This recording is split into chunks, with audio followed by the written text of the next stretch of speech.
हाँ जी विद्यार्थियों, तो तुहाडे 10वीं जमात का होने जा रहा वा समाजिक विज्ञान का पेपर कल, यानी कि SST का पेपर 20 तरीक नूं 20 सितंबर नूं। तो साडे कोल सितंबर प्रीक्षावां प्रश्न पत्र 2023 पहुँच चुक्या वा। असीं पूरा ही सॉल्व कर लिया वा 10th क्लास SST का पेपर। ठीक है, तो हुण चलो तुहाडी तैयारी करा दिंदे आ। तो देख लो जिहड़ा तुहाडा 10वीं जमात का समाजिक विज्ञान SST का पेपर आ, यह 80 नंबर का आऊगा। 3 घंटे का समा मिलेगा। भाग उड़ा देखते हैं। बहुविकल्पी प्रश्न है। पहला प्रश्न, किसी वड्डे पद्धरी विभिन्नता वाले देश विच घट्टो घट्ट 5000 पौदिਆਂ ਦੀ ਸਥਾਨਕ ਪ੍ਰਜਾਤੀਆਂ ਹੱਦਾਂ ਵਾਲਾ ਤੇ ਸਮੁੰਦਰੀ ਜੀਵਾਂ ਵਾਲਾ ਪਾਰਿਸਥਿਤਿਕ ਤੰਤਰ ਹੋਣਾ ਚਾਹੀਦਾ ਹੈ। दूसरा प्रश्न, स्वच्छ भारत मिशन ग्रामीण ਜਿਹੜਾ ਹੈਗਾ ਵਾ ਉਹ ਕਦੋਂ ਆਰੰਭ ਹੋਇਆ ਸੀ? ਤਾਂ ਉਹ सन 2014 ਦੇ ਵਿੱਚ ਹੋਇਆ ਸੀਗਾ। ਇਹ ਵਾਲਾ ਟਿਕ ਇੱਥੇ ਲਾਉਣਾ ਸੀਗਾ, ਗਲਤੀ ਨਾਲ ਇੱਥੇ ਲੱਗ ਗਿਆ। ਤਾਂ ਜਿਹੜਾ ਹੈਗਾ सन 2014 ਦੇ ਵਿੱਚ ਹੋਇਆ ਸੀ। ਅੱਗੇ ਹੇਠ ਲਿਖਿਆਂ ਵਿੱਚੋਂ ਕਿਹੜਾ ਮੁਦਰਾ ਦਾ ਕਾਰਜ ਨਹੀਂ ਹੈ? ਤਾਂ ਬਚਤ ਖਾਤਾ। अगला प्रश्न, 2011 की जनगणना मुताबिक भारत के किन्ने प्रतिशत जनसंख्या गरीबी रेखा हेठ रहिंदी है? तो इसका आंसर है अपना 21.9%। अगला प्रश्न, हेठ लिखियां विचों किहड़ा उधार दा रस्मी स्रोत नहीं है? तो महाजन। हेठ लिखियां विचों किहड़ी आर्थिक क्रिया नूं गौण खेतर विच शामिल किया जाता है? तो निर्माण। चीनी सैलानी ह्यून सांग ने पंजाब नूं की नाम दिता सी? तो सेकिया। लोधिया दे राज विच पंजाब किहड़े दो सूबिਆਂ ਵਿੱਚ ਵੰਡਿਆ ਹੋਇਆ ਸੀਗਾ? ਤਾਂ पेशावर ਅਤੇ सियालकोट। गुरु नानक देव जी नूं ਗਿਆਨ ਦੀ ਪ੍ਰਾਪਤੀ ਕਦੋਂ ਹੋਈ? ਤਾਂ 1499 ਈਸਵੀ ਵਿੱਚ। आनंद साहब ਨਾਂ ਦੀ ਬਾਣੀ ਦੀ ਰਚਨਾ ਕਿਹੜੇ ਗੁਰੂ ਸਾਹਿਬ ਨੇ ਕੀਤੀ? ਤਾਂ ਸ਼੍ਰੀ ਗੁਰੂ ਅਮਰਦਾਸ ਜੀ ਨੇ। ਰਾਜਪਾਲ ਦੀ ਨਿਯੁਕਤੀ ਕੌਣ ਕਰਦਾ ਹੈ? ਰਾਸ਼ਟਰਪਤੀ। ਸਜ਼ਾ ਪ੍ਰਾਪਤੀ ਦੀ ਅਪਰਾਧੀ ਦੀ ਸਜ਼ਾ ਕੌਣ ਮਾਫ ਕਰ ਸਕਦਾ ਹੈ? ਤਾਂ ਰਾਸ਼ਟਰਪਤੀ। अगला होना है भाग आड़ा वा। तो भाग आड़ा देख लो 12 नंबर का आऊगा। वस्तुनिष्ठ प्रश्न ने हेठ लिखे प्रश्नों के उत्तर एक शब्द या फिर एक लाइन के दिओ। तो देखो जैविक भूगोल की है? तो यदा आंसर देख सकते हो। जैविक भूगोल जानदार जिहड़ा हैगा वा धड़कदियां ते वधदियां जिंदगियां दा अध्ययन है। इस विच जैविक संसार की स्थानक वंड शामिल है। बस तुसी यह एक ही लाइन लिखनी है। अगले अपना प्रश्न है, किहड़ा खेतर सब तो वध ताज़े पानी की वरतों करता है? तो यदा आंसर तुसी देख सकते हो। किहड़ा खेतर सब तो वध ताज़े पानी की वरतों करता है? तो यदा हैगा खेतीबाड़ी जरायती। ठीक है, यदा खेतीबाड़ी जरायती आंसर आ जाएगा। भारत का किहड़ा राज्य मसालियां का बाग कहा जाता है? तो यदा आंसर हैगा वा तुसी देख सकते हो। भारत का किहड़ा राज्य मसालियां का बाग कहा हैगा वा? तो केरला नूं जिहड़ा हैगा मसालियां का बाग ਦੇ नाम तौर पर जानिया ਜਾਂਦਾ ਵਾ, केरला। ठीक है, तो यदा केरला आ जाएगा। ਤੁਹਾਡਾ आर्थिक वाधा ਅਤੇ आर्थिक विकास समान अर्थक शब्द हैं, सही या गलत का निशान लगाओ। तो देख सकते हो आर्थिक वाधा ਅਤੇ आर्थिक विकास समानार्थी शब्द ने, तो यह ਤੁਹਾਡਾ गलत है। अगला प्रश्न, भारत विच डैश बैंक मुद्रा नोट जारी करता है? खाली स्थान भरो। तो इत्थे की आएगा? आ देख लो। हाँ जी, तो इत्थे आएगा भारत विच जिहड़ा हैगा भारतीय रिजर्व बैंक मुद्रा नोट जारी करता है, यानी कि रिजर्व बैंक ऑफ इंडिया। अगे है सार्वजनिक खेत्र तो की भाव है? तो सार्वजनिक खेत्र तो की भाव है? तो देखो सार्वजनिक खेत्र नूं सरकारी खेत्र भी कहा जाता है। इस विच उन्हां सारे खेत्रां दी मलकीयत नूं शामिल किया जाता है जिन्हां ते सरकार या फिर सरकार द्वारा नियुक्त की गई किसी एजेंसी का अधिकार हुंदा है। ठीक है, अगला अपना प्रश्न देखो की है, सच्चे सौदे तो की भाव है? तो इसका आंसर देख सकते हो आ रहा। इस तो भाव है वह पवित्र व्यापार जो गुरु जी ने 20 रुपया नाल भुखे साधुआं नूं भोजन छका के कीता सी। अगला प्रश्न, भाई लैणा किस गुरु जी का पहला नाम सी? इसका आंसर है श्री गुरु अंगद देव जी का। अगला प्रश्न, गुरु गोबिंद सिंह जी दियां प्रसिद्ध 2 रचनावां दे नाम लिखो। तो इसका आंसर तुसीं देख सकते हो, जप साहिब, बचित्र नाटक, जफरनामा ते चंडी दी वार। अगला प्रश्न की है, भारतीय नागरिकों का कोई एक मौलिक अधिकार लिखो। तो मौलिक अधिकार की है? एकता ते अखंडता की राखी करना। अगला प्रश्न की है, लोक सभा का कार्यकाल कितना हुंदा है? तो लोक सभा का जिहड़ा हैगा कार्यकाल वो 5 साल हुंदा है। अगला प्रश्न देखो की अपना 12वां प्रश्न, राज्य सभा का मैंबर बनने लई घट्टो घट्ट कितनी उम्र होनी चाहिए है? तो राज्य सभा का जिहड़ा हैगा मैंबर बनने लई घट्टो घट्ट 30 साल उम्र होनी चाहिए है। अगे है भाग ईड़ी जो कि 24 नंबर की आनी है। तो सुंदरबन उत्ते नोट लिखो। तो सुंदरबन की है? देखो सुंदरबन या फिर गंगा ब्रह्मपुत्रा डेल्टा दुनिया का सब तो बड़ा डेल्टा है। इसनूं सुंदरबन डेल्टा, गंगा डेल्टा या ब्रह्मपुत्रा डेल्टा या फिर बंगाल डेल्टा वजों जो भी जानिया जाता है। सुंदरबन डेल्टा विश्वव्यापी महत्व रखता है। रॉयल बंगाल टाइगर इत्थे पाया जाने वाला प्रमुख जानवर है। इसका खेत्रफल 9630 वर्ग किलोमीटर है। दुनिया का यह इक्को एक जिहड़ा हैगा वा मैंग्रोव निवास स्थान है। अगला प्रश्न देखो की है, पानी धरती का सब तो महत्वपूर्ण तत्व है किवें। ठीक है, किवें है, देखो पानी धरती के सब तो वध महत्वपूर्ण तत्वों विचों एक है। हर जीव जंतु ते पौधे नूं जीउण लई पानी की जरूरत हुंदी है, पर उत्ते जेकर पानी ना हुंदा तां जीवन ना हुंदा। जिउंदे रहण लई पानी पीण तो इलावा पानी की वरतों कई थावां विच हुंदी है, जिवें भोजन पकाउण, कपड़े धोण, भांडे मांजना, साफ सफाई करना, बाग बगीचे हरे भरे रखना, पशुओं ते जिहड़ा हैगा वा अपना सनअती उत्पादनां लई जिहड़ा हैगा फसलों की सिंचाई आदि ਲਈ पानी की वरतों हुंदी है। इस ਲਈ ਅਸੀਂ कह सकते हाँ कि पानी धरती का सब तो महत्वपूर्ण तत्व है। यह तुहाडा आंसर हो गया। अगला अपना प्रश्न की है कि व्यष्टि ਅਤੇ ਸਮਸ਼ਟੀ अर्थशास्त्र ਵਿੱਚ अंतर स्पष्ट करो। तो ਇਹਦਾ आंसर तुसीं देख सकते हो।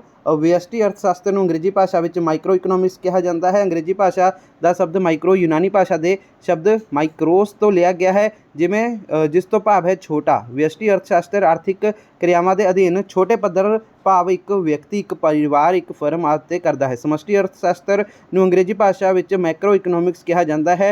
अंग्रेजी भाषा का शब्द मैक्रो यूनानी भाषा के शब्द मैक्रोस तो लिया गया है, जिस तो भाव है वड्डा। समष्टि अर्थशास्त्र आर्थिक क्रियावां का अध्ययन वड्डे पद्धर भाव पूरी दी पूरी अर्थव्यवस्था के पद्धर ते करता है। अगला प्रश्न की अपना, मुद्रा के मुख्य कारज की हैं। तो मुद्रा के मुख्य कारज तुसीं देख सकते हो। तो एक तो हैगा वटांदरे का माध्यम आ। वटांदरे का अर्थ खरीदण अते बेचण नाल संबंधित गतिविधियां तो है। जदों मुद्रा नूं वस्तुआं अते सेवावां खरीदण अते बेचण लई वरतिया जाता है, तो यह वटांदरे का माध्यम के तौर पर काम करती है। दूसरा, मुल का नाप। मुल का अर्थ है कीमत तो है। मुद्रा की वरतों ਵੱਖ-ਵੱਖ वस्तुओं ते सेवावां के मुल का माप करने लई कीती जाती है। अगे अपना मुलतवी भुगतान का मानक। मुलतवी भुगतान का अर्थ है कि भुगतान भविख विच करना। मुद्रा की वरतों भविख विच किए जाने वाले भुगतान लई भी की जाती है। चौथा, मुल का भंडार। मुद्रा का मुल ते भंडार वजों भी वरतिया जा सकता है। वस्तु वटांदरा प्रणाली विच वस्तुआं ते सेवावां के मुकाबले मुद्रा का भंडार करना सौखा है। अगला अपना प्रश्न की है थे, बाबर दे सैयदपुर के हमले का वर्णन करो। तो इसका आंसर तुसीं देख सकते हो। अगला तो देखो आंसर इसका की है, बाबर ने सियालकोट नूं जितण तो बाद सैयदपुर एमनाबाद ते हमला किया।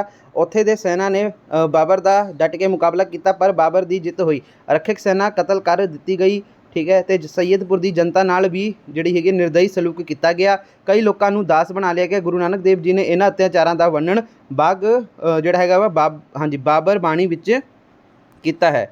अगला अपना प्रश्न देखो की है इत्थे, गुरदास नंगल की लड़ाई का हाल लिखो। गुरदास नंगल की लड़ाई, तो देख सकते हो गुरदास नंगल की लड़ाई 1715 ईस्वी विच बंदा सिंह बहादुर ने पहाड़ी इलाके तो उतर के जिहड़ी हैगी कनौर अते जिहड़ी हैगी कलौनौर अते बटाला उत्ते फिर अपना जिहड़ा हैगा अधिकार जमा लिया। छेती अबदूस सम्मद खां की अगवाई विच मुगलों ने एक जिहड़ी हैगी विशाल सेना इकट्ठी की बंदा सिंह बहादुर विरुद्ध चढ़ाई कर दी। उस समय बंदा सिंह बहादुर कोट मिर्जा जान विखे सी। मुगल सेना अचानक ही सिखां उत्ते टुट पई। सिखां ने उन्हां दा बड़ी ही बहादुरी नाल टाकरा किया, पर सिख गुरदास नंगल गुरदासपुर तो 6 किलोमीटर दूर पश्चिम विच वल पिछे हट गए। उन्हां ने उन्हां दे जिहड़े हैगे दूनी चंद की हवेली विच शरण लई। दुश्मन नूं दूर रखण लई सिखां ने हवेली द्वारा खाई पुट के उस विच पानी भर दिता। अप्रैल 1715 ईस्वी विच मुगल जिहड़ा हैगा 1715 ईस्वी नूं मुगल सेना ने उस हवेली नूं जिहड़ा हैगा वा घेरा पा फिर जिहड़ा हैगा वा सिखां ने उन्हां दा डट के मुकाबला किया। उन्हां ने मुगलों की फौज नूं भारी नुकसान पहुँचाया। 8 महीनों तक वह घोराबंदी जारी रही अते अंत जिहड़ा हैगा वा अंत नूं सिखां कोल भोजन समग्री खत्म हो गई। कई दिनों तक वह घाह पत्ते खा के गुजारा करते रहे। विनोद सिंह हवेली छड्ड के जाना चाहुंदा सी, पर बंदा सिंह बहादुर मरदे दम तक लड़ना चाहुंदा सीगा। अंत नूं विनोद सिंह अते उसदे साथी वह जिहड़ा हैगा गड़ी छड्ड गए।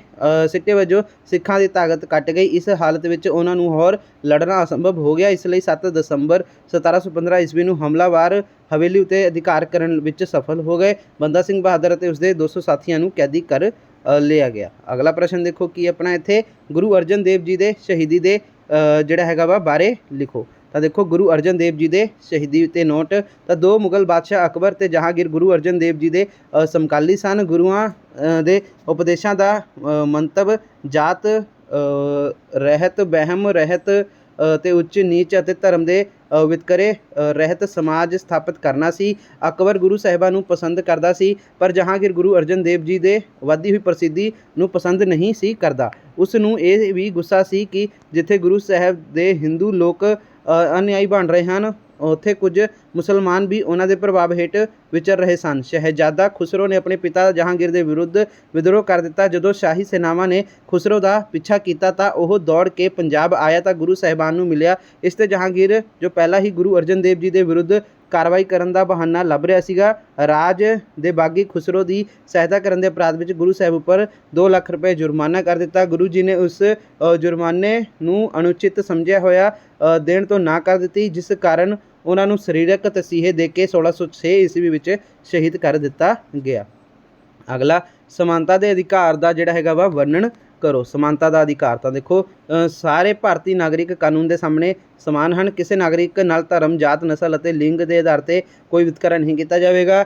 ਰਾਜ ਅਧੀਨ ਰੁਜ਼ਗਾਰ ਜਾਂ ਫਿਰ ਪਦਵੀਆਂ ਦੇ ਨਿਯੁਕਤੀਆਂ ਲਈ ਸਾਰੇ ਨਾਗਰਿਕ ਨੂੰ ਸਮਾਨ ਮੌਕੇ ਦਿੱਤੇ ਜਾਣਗੇ। ਸਦੀਆਂ ਤੋਂ ਚੱਲੀ ਆ ਰਹੀ ਛੂਤ-ਛਾਤ ਦੀ ਬਿਮਾਰੀ ਨੂੰ ਸਮਾਪਤ ਕਰ ਦਿੱਤਾ ਗਿਆ ਹੈ। ਤਾਂ ਇਹ ਤੁਹਾਡਾ ਆਨਸਰ ਹੋ ਗਿਆ। ਬਾਕੀ ਹੁਣ ਭਾਗ ਸੱਸਾ ਰਹਿ ਗਿਆ ਆਪਣਾ, ਠੀਕ ਹੈ ਜੀ, ਵੱਡੇ ਉੱਤਰਾਂ ਵਾਲੇ ਪ੍ਰਸ਼ਨ। ਅਤੇ ਉਸ ਤੋਂ ਬਾਅਦ ਭਾਗ ਹਾਹਾ ਵਾ, ਇਹ ਤੁਸੀਂ ਖੁਦ ਹੀ ਕਰ ਲੈਣਾ ਵਾ। ਸਰੋਤ ਆਧਾਰਿਤ ਪ੍ਰਸ਼ਨ ਨੇ, ਵੈਰੀ ਈਜ਼ੀ ਨੇ। ਇਹ ਵਾਲਾ ਜਿਹੜਾ ਹੈਗਾ ਉੱਪਰ ਪੈਰਾ ਦਿੱਤਾ ਹੋਇਆ ਵਾ, ਤੁਸੀਂ ਇਸ ਨੂੰ ਰੀਡ ਕਰੋ ਅਤੇ ਥੱਲੇ ਆਪਣੇ ਆਪ ਹੀ ਪ੍ਰਸ਼ਨਾਂ ਦੇ ਉੱਤਰ ਤੁਹਾਨੂੰ ਮਿਲ ਜਾਣਗੇ, ਠੀਕ ਹੈ। ਅਤੇ ਉਸ ਤੋਂ ਬਾਅਦ ਆਪਣਾ ਭਾਗ ਕੱਕਾ ਨਕਸ਼ਾ, ਠੀਕ ਹੈ। ਤਾਂ ਇਹ ਨਕਸ਼ੇ ਵਾਲੇ ਪ੍ਰਸ਼ਨ ਰਹਿ ਗਏ ਬਸ, ਇਸ ਤੋਂ ਬਾਅਦ ਪੇਪਰ ਖਤਮ ਆ। ਤਾਂ ਇਹ ਪਾਰਟ 2 ਆਊਗਾ। ਅਗਰ ਤੁਹਾਡੇ ਜ਼ਿਆਦਾ ਤੋਂ ਜ਼ਿਆਦਾ ਕਮੈਂਟ ਆਉਣਗੇ ਤਾਂ ਫਿਰ ਜਿਹੜਾ ਹੈਗਾ ਪਾਰਟ 2 ਲੈ ਕੇ ਆਵਾਂਗੇ 10th SST ਦਾ, ਅਤੇ ਉਹਦੇ ਵਿੱਚ ਆਹ ਤੁਹਾਨੂੰ ਕਰਾ ਦੂੰਗਾ ਨਕਸ਼ਾ ਅਤੇ ਵੱਡੇ ਉੱਤਰਾਂ ਵਾਲੇ ਪ੍ਰਸ਼ਨ। ਤਾਂ ਫਿਰ ਦੋਸਤੋ, ਅਗਲੀ ਵੀਡੀਓ ਦੇ ਲਈ ਜ਼ਿਆਦਾ ਤੋਂ ਜ਼ਿਆਦਾ ਅਗਰ ਕਮੈਂਟ ਆਉਣਗੇ ਤਾਂ ਅਸੀਂ ਪਾਰਟ 2 ਹਜੇ ਹੀ ਨਾਲ ਹੀ ਬਣਾ ਕੇ ਤੁਹਾਨੂੰ ਲਈ ਪੇਸ਼ ਕਰ ਦਾਂਗੇ। ਤਾਂ ਆਹ ਸੀਗਾ ਦੋਸਤੋ ਤੁਹਾਡੇ ਜਿਹੜਾ ਹੈਗਾ ਵਾ 10ਵੀਂ ਜਮਾਤ ਦੇ ਸਮਾਜਿਕ ਵਿਗਿਆਨ ਦਾ 1 ਸਤੰਬਰ ਪ੍ਰੀਖਿਆਵਾਂ ਦਾ ਪੇਪਰ।